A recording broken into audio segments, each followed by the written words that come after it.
हमन जनाइती पियवा हाट गेलन मीठापुर बाजार गेलन चिरैया टर बाजार गेलन हो ए ललना चाल भैले बाहिनी ले मनता सुन के जियरा जार गैले किया चढ़िया वाले नाना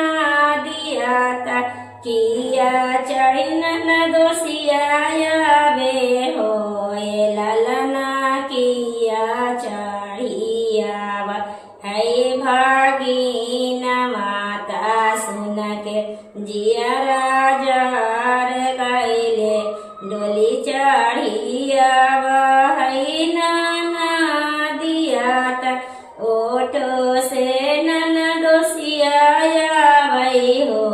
ए ललना साइकिल से आव है भागीन माता सुन के जियरा जार गैले किया रोटी खा है नाना दिया ता किया रोटी नन दोषिया खा है हो ए ललना किए रोटी खा आहे भागीन माता सुन के जियरा जार गैले 10 रोटी खा है नाना दिया ता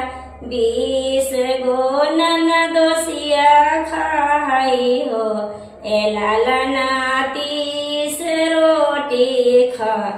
आहे भागीन माता सुन के जियरा जार गैले कई दाना मांग है नाना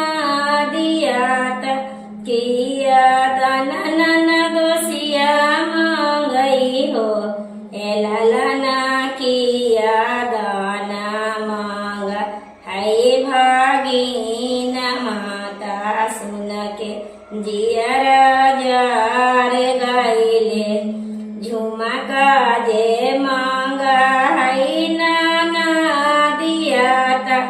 मरसल नाना दोषिया मांगई मरसल नाना दोषिया मांगई हो ए लाल